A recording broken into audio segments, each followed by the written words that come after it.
अस्सलाम वालेकुम दोस्तों, मैं चंदा जुनैद आज दोबारा से हाजिर हुई हूँ एक नई वीडियो लेकर। दोस्तों, अगर आपको ये मेरी वीडियो पसंद आए तो मेरे चैनल को जरूर सब्सक्राइब कीजिएगा। दोस्तों, आज की ये कहानी हमारे साथ हमारे एक सब्सक्राइबर इब्रार ने कराची से शेयर की है। ये कहानी एक आईने के बारे में है। ये कहानी दिलचस्प होने के साथ साथ बहुत ही ज्यादा खौफनाक है। तो चलिए ये कहानी सुनते हैं खुद उन्हीं की जुबानी।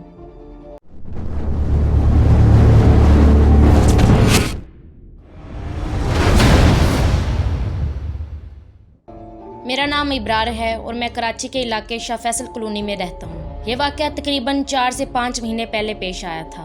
हुआ कुछ यूँ कि मेरे कमरे के अंदर जो आईना लगा हुआ था वो बहुत ही ज़्यादा पुराना हो गया था और बहुत ही धुंधला पड़ गया था। तो मैंने सोचा क्यों ना एक नया आईना लिया जाए। मुझे अपने ही इलाके में एक पुराने फर्नीचर की दुकान मिल गई जहाँ पर लोग अपना पुराना और नया फर्नीचर बेचा और खरीदा करते थे। तो मैं भी उस दुकान में पहुँच गया और अपने लिए एक सस्ता और अच्छा आईना ढूंढने में लग गया। अचानक से मेरी नज़र एक आईने पर पड़ी जो बहुत ही ज़्यादा बड़ा और खूबसूरत था। वो बहुत ही ज़्यादा यूनिक लग रहा था। जब मैंने इसकी कीमत पूछी तो कीमत तकरीबन 5,000 रुपये थी। मैंने कुछ लड़ाई झगड़ा करके उस आदमी से ये आईना 4,000 रुपये में खरीद लिया। मैं इस आईने को अपने घर ले आया और इसे अपने कमरे के अंदर लगा दिया। पहले ही रात मुझे अपने कमरे के अंदर से एक अजीब सा खौफ महसूस होना शुरू हो गया। ऐसा लगता था जैसे मेरे कमरे के अंदर मेरे अलावा कोई और भी चीज मौजूद है और मेरी नजर हमेशा इस आईने के ऊपर जा पड़ती थी। न जाने पता नहीं क्यों रात के वक्त मुझे इस आईने को देखकर एक अजीब सा खौफ महसूस होता था। फिर एक रात मैंने कुछ हिम्मत करके आईने में देखने की कोशिश की। कमरे के अंदर थोड़ा सा अंधेरा और जरा सी रोशनी भी थी। मैंने अपनी निगाह आईने के ऊपर डाली तो आईने के अंदर मैंने अपने आप को पाया। थोड़ी ही देर बाद मैंने महसूस किया कि मैं तो बाहर खड़ा हुआ हिल रहा हूँ मगर मेरा अंदर जो शीशे में अक्स है वो हिल नहीं रहा। मैंने अपना हाथ उठाया और अपने चेहरे को यहाँ वहाँ करने की कोशिश की मगर आईने के अंदर जो इंसान था जो मेरी शक्ल का था वो बस मुझे ही घूरे जा रहा था, मेरी तरफ ही देख रहा था और हिल नहीं रहा था। ये देखकर मेरी हालत बहुत ही ज्यादा खराब हो गई। मैं बहुत ही ज्यादा डर गया। मैंने अपने घर में इस आईने के बारे में किसी को नहीं बताया और किसी न किसी तरह मैं इस आईने से छुटकारा पाना चाहता था। मैंने सोचना शुरू कर दिया। 2-3 दिन बाद इस आईने की एड मैंने OLX पर डाल दी और कुछ ही दिन बाद मैंने वो आईना 3,000 रुपए में फरोख्त कर दिया। अभी मैं खुशी ही मना रहा था कि इस आईने से मेरी जान छूट गई तो एक दिन मुझे एक नंबर से कॉल आई। जब मैंने नंबर देखा तो ये वही साहब का नंबर था जिनको मैंने OLX पर ये आईना बेचा था। मैं बहुत ही ज्यादा घबरा गया और सोचने लग गया कि मुझे वो दोबारा कॉल क्यों कर रहे हैं, कहीं कुछ हुआ तो नहीं इस आईने की वजह से। तो खैर मैंने उनकी कॉल उठाई और उनसे बात की तो उन्होंने मुझे बताया कि कुछ दिन ही पहले उनके बेटे का इंतकाल हो गया है। वो साहिब जिनको मैंने आईना बेचा था वो मुझसे मिलना चाहते थे।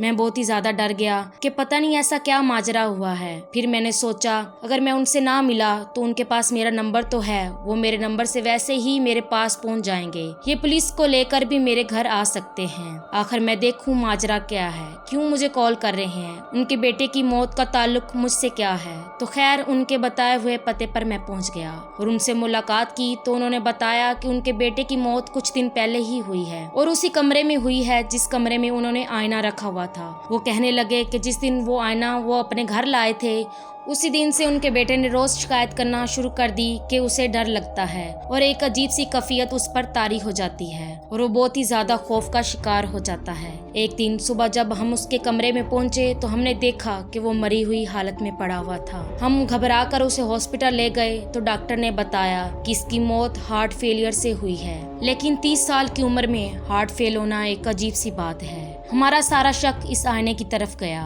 मैंने एक दिन एक आलम को अपने घर बुलाया ये दिखाने के लिए कि मेरी बेटे की मौत का तल्लुक इस आईने की वजह तो नहीं है। तो वही हुआ जिस बात का मुझे डर था।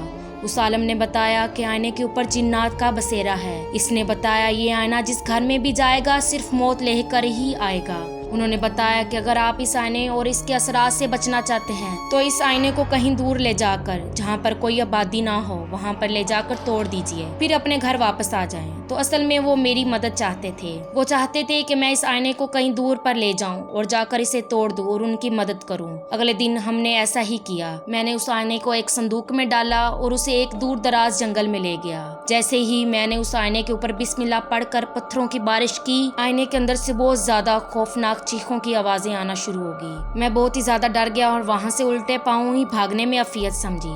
अब वो आईना मुकम्मल तौर पर टूट चुका था। हमें यकीन था कि इसके असरात की वजह से अब किसी को कोई नुकसान नहीं होगा। घर आने के बाद भी मुझ पे बहुत ही ज्यादा खौफ मुसल्लत था। मुझे ऐसा लग रहा था वो जिन्नात शीशे से निकलकर कहीं मेरे पीछे ना लग जाएं और मेरे पीछे मेरे घर वापस ना आ जाएं। मगर अल्लाह का लाख लाख शुक्र है, आज इस बात को गुजरे हुए 3 महीने हो गए हैं और कोई ऐसा वाकया पेश नहीं आया और अब हम बिल्कुल नॉर्मल जिंदगी गुजार रहे हैं। मगर वो आईना एक लड़के की जान ले चुका है। तो दोस्तों, ये थी आज बाबर की कहानी। मैं उम्मीद करती हूँ ये कहानी आपको बहुत ही पसंद आई होगी। इस तरह की मज़ीद इंटरेस्टिंग वीडियोस देखने के लिए हमारे चैनल को सब्सक्राइब करें और बेल आइकन को दबाएं ताकि हर आने वाली वीडियो सबसे पहले आप तक पहुँच सके। दुआ में याद रखिएगा। अल्लाह निगहबान।